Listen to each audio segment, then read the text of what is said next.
Welcome back, friends. In this video, we will do hands-on with EBS Volumes. Let me quickly launch an EC2 instance. T2 Micro.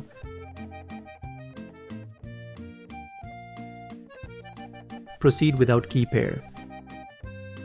We do not need SSH. Create a new security group.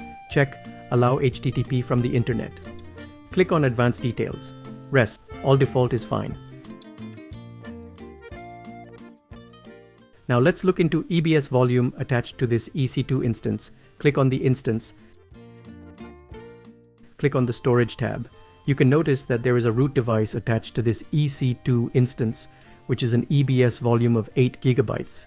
If I click on this volume, we can find more details about the volume. As you can notice, it shows its volume ID, size, type, volume status, IOPS, availability zone, and which EC2 instance it is attached to. You can also access this from volumes on the left side. I can also create a new volume. Let me click on Create Volume.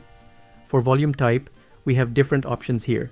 General purpose SSD GP2 and GP3, provisional IOPS, SSD IO1 and IO2, cold HDD, throughput optimized HDD, and magnetic. I'll use GP2 of size 1 GB. For the availability zone, I need to find out in which AZ my EC2 instance is launched, because EBS volumes have a scope of an availability zone. In other words, I need to select the same AZ in which my EC2 instance is running. Let me find out the AZ of my running instance. As you can notice, the instance is running in the US East 1A availability zone. That being the case, I'll select US East 1A for availability zone, as EBS volumes are scoped within AZ. Tags are optional. Let me click on Create Volume. As you can notice, that volume has been created and its status is currently in creating.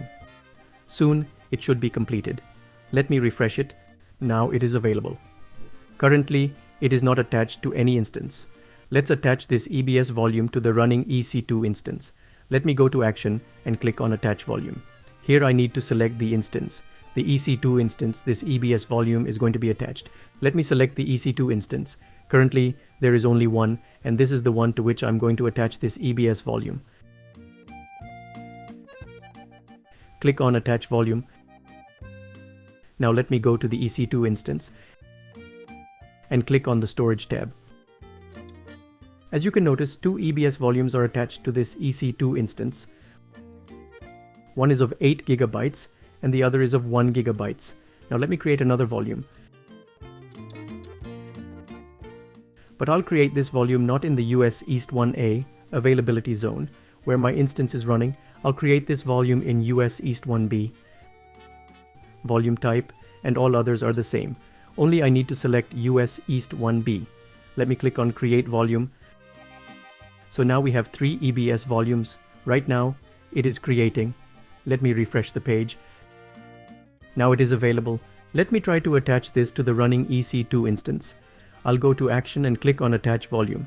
As you can notice, it is not showing any instance to select from, as this EBS volume is in the US East 1B, and the instance is running in US East 1A availability zone.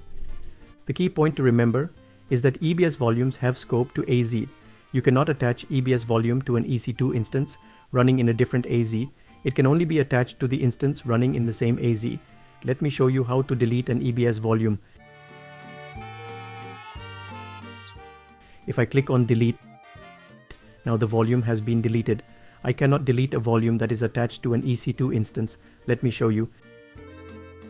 As you can notice, this one is attached to an EC2 instance. If you notice that the delete option is grayed out.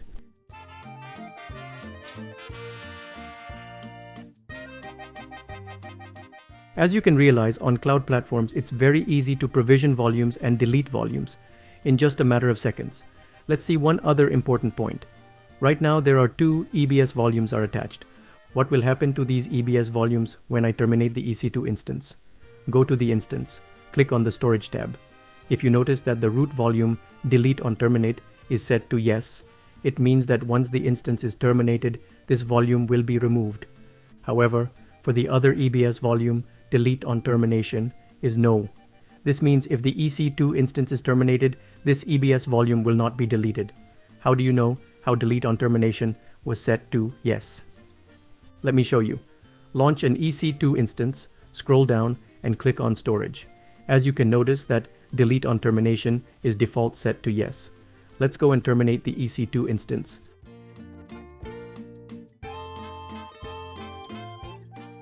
Now go to the volumes. As you can notice, the root volume of 8 GB has been deleted after the instance is terminated. Let me delete this EBS volume as well. It can be deleted now as it is not attached to any instance. If I have some important data here, I may not delete it. But this is just for learning purposes. Let me delete this volume. That's it for this hands-on. Hope you liked it.